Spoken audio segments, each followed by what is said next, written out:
Ya, teman-teman semua, selamat datang kembali ke channel ini. Teman-teman, hari ini kita akan bicara sedikit soal apa yang akan dialami oleh seorang anak scapegoat di sebuah keluarga disfungsional. Teman-teman, hari ini kita mau bahas ini kembali karena saya mau membandingkan sekaligus bagaimana seharusnya sebuah keluarga yang fungsional memperlakukan anaknya. Ini penting bagi teman-teman semua. Pertama, kalau misalnya kalian adalah seorang anak scapegoat dan kalian tidak tahu kalau kalian adalah seorang anak scapegoat dan kalian tidak bisa menganalisa apakah saya sebenarnya dijadikan anak scapegoat atau tidak. Yang kedua, ini penting juga untuk kalian semua yang sudah jadi orang tua supaya kalau misalnya generasi di atas kalian memperlakukan scapegoating kepada salah satu anaknya dan kalian secara tidak sadar melanjutkan tradisi tersebut. Kita tidak mau kalian melakukan hal tersebut juga kepada anak kalian. Oke? Yang pertama adalah teman-teman, di dalam sebuah keluarga disfungsional, anak scapegoat itu biasanya diperlakukan berbeda dengan anak lainnya. Sebagai perbandingan, di sebuah keluarga fungsional, orang tua yang benar itu seharusnya memperlakukan semua anak sama, dengan cinta yang sama, dengan jumlah cinta yang sama, dan justru menanamkan kepada anak-anaknya bahwa saya mencintai kalian semua sama besarnya.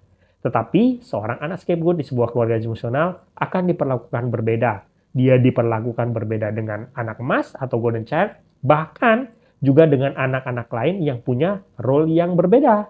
Anak scapegoat akan diperlakukan sangat berbeda dibanding anak-anak yang lain. Itu yang pertama. Yang kedua, seorang anak scapegoat biasanya akan dikritik karena dia itu aneh. Begini, anak scapegoat itu kita tahu biasanya mereka tuh dipilih karena mereka itu punya sensitivitas yang lebih daripada yang lain. Dan ini cocok untuk dijadikan sebagai anak scapegoat. Karena dengan sensitifnya dia tersebut, dia akan lebih mudah untuk di-abuse. Nah, ini beda dengan keluarga fungsional, teman-teman. Ketika seorang anak di sebuah keluarga fungsional, kalau dia berbeda, misalkan dia punya sifat yang terlalu sensitif, seharusnya orang tuanya adalah orang yang paling mengerti hal tersebut dan menjadi pelindung dari anak sensitif tersebut. Orang tua justru harusnya jadi pelindung dan selalu melindungi dan paling mengerti akan kondisi anak tersebut. Tetapi di sebuah keluarga disfungsional, seorang anak scapegoat yang sensitif justru sering dikritik karena sifat sensitifnya tersebut atau dalam tanda kutip sifat anehnya tersebut. Itu perbedaan mendasar antara keluarga fungsional dan disfungsional dalam memperlakukan seorang anak yang sensitif atau spesial. Yang ketiga, seorang anak scapegoat itu biasanya ketika dia melakukan kesalahan itu biasanya akan selalu dibesar-besarkan. Dan dia biasanya akan dihukum secara tidak proporsional atau jauh melebihi kesalahan yang dia lakukan. Ini ironis sekali, teman-teman.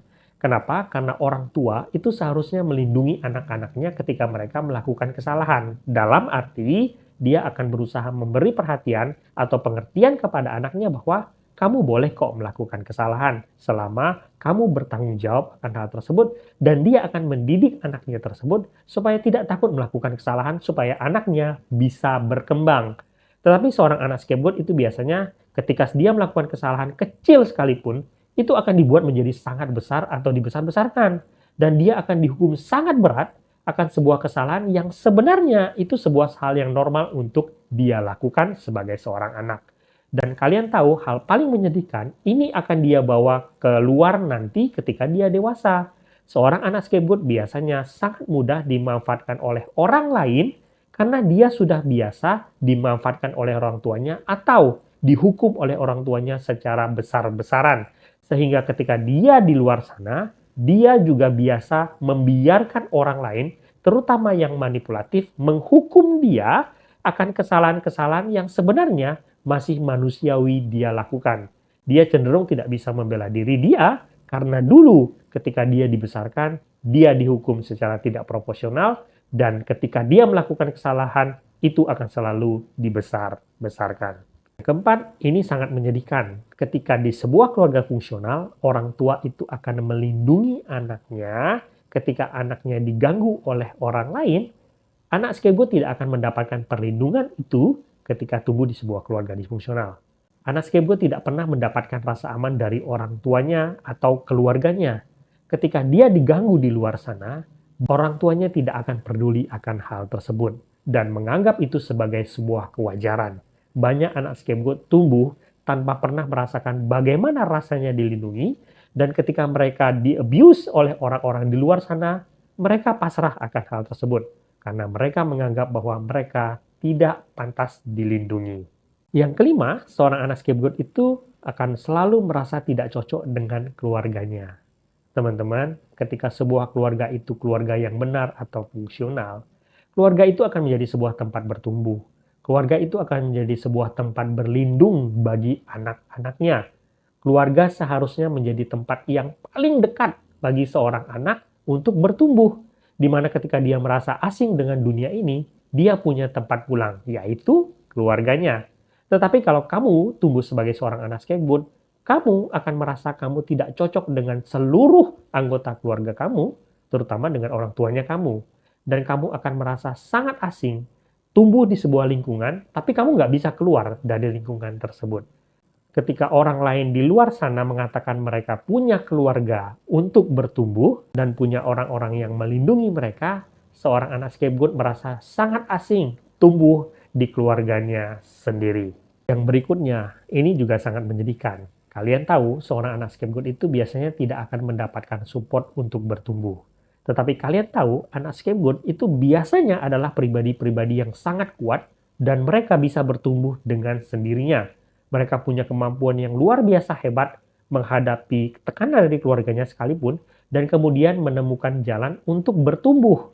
Tetapi yang sangat menyedihkan adalah ketika keluarga fungsional biasanya akan mensupport anak-anaknya untuk tumbuh, seorang anak scapegoat yang bisa bertumbuh sendiri tanpa support sekalipun, tetapi ketika dia bisa mendapatkan kemajuan dalam hidupnya, dia tidak akan mendapatkan apresiasi sama sekali, tetapi justru dia akan direndahkan. Pencapaiannya, kemajuan dalam dirinya yang dia perjuangkan sendiri tanpa support dari keluarganya, justru diremehkan dan direndahkan. Di sebuah keluarga fungsional, anak yang tidak berbakat sekalipun bisa bertumbuh karena mendapatkan support. Tetapi di keluarga disfungsional, anak scapegoat yang berbakat sekalipun, ketika mereka bisa bertumbuh dengan sendirinya, pencapaiannya justru direndahkan dan diremehkan. Yang berikutnya, di dalam pertemuan keluarga, biasanya seorang anak scapegoat itu akan selalu dijadikan bahan ejekan. Sesungguhnya, di dalam sebuah keluarga disfungsional itu dipenuhi oleh orang-orang yang insecure.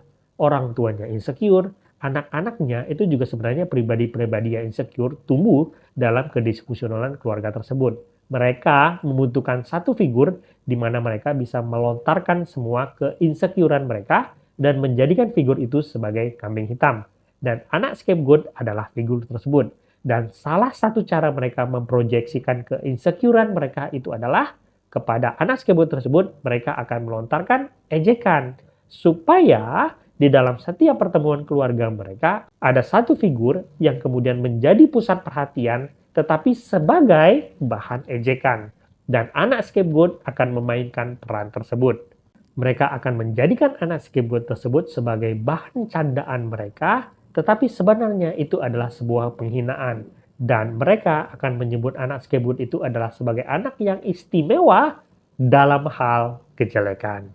Dan selain itu, teman-teman, kita juga tahu, biasanya seorang anak scapegoat itu akan mendapatkan panggilan. Panggilan bukan panggilan sayang, tetapi panggilan yang merendahkan dia dan menjadi label bagi dirinya. Ketika sebuah keluarga fungsional akan memberikan perlindungan bagi anak-anaknya dan mencegah supaya anaknya tidak mendapatkan label buruk, di sebuah keluarga disfungsional, anak scapegoat justru mendapatkan sebaliknya. Mereka akan mendapatkan label buruk dan itu melekat pada diri mereka. Yang berikutnya, teman-teman, ketika sebuah keluarga seharusnya membantu anak-anaknya untuk menemukan jati diri mereka, di sebuah keluarga disfungsional, seorang anak scapegoat itu tidak pernah bisa menemukan jati diri mereka yang sebenarnya. Dan ironisnya adalah keluarganya tidak pernah memperdulikan hal tersebut. Di dalam sebuah keluarga disfungsional, anak scapegoat itu jati dirinya tidak pernah diketahui selain yang muncul di permukaan, yang mana itu adalah sebuah label yang buruk. Dan yang lebih menyedihkan lagi, keluarganya tidak pernah menunjukkan minat untuk mengetahui apa atau siapa jati diri si anak scapegoat sebenarnya. Mereka hanya peduli pada label buruk yang mereka sematkan kepada si anak scapegoat tersebut. Dan yang terakhir teman-teman, seorang anak scapegoat dalam sebuah keluarga disfungsional akan menjadi seorang figur yang akan terus-menerus dikritik. Tidak peduli mereka salah, tidak peduli mereka benar. Dia akan menjadi satu figur yang akan terus-menerus dikritik dengan alasan mereka berbeda dari anggota keluarga yang lain. Bagi kalian yang menjadi seorang anak scapegoat, ingatlah bahwa apapun yang mereka lakukan kepada kalian dahulu, itu bukan kebenaran. Kalian sebenarnya diperlakukan begitu bukan karena kualitas diri kalian, tetapi karena anggota keluarga kalian tersebut itu memproyeksikan rasa insecure mereka, dan mereka harus mencari figur lain supaya mereka merasa aman. Ingat, kamu bukanlah apa yang mereka katakan, kamu bukanlah apa yang mereka perlakukan kepada kamu. Kamu adalah pribadi yang jauh lebih hebat dari yang mereka katakan kepada kamu, karena kamu mampu bertahan dari semua serangan yang ditujukan kepada kamu. Semoga video ini berguna. Sampai jumpa di video selanjutnya.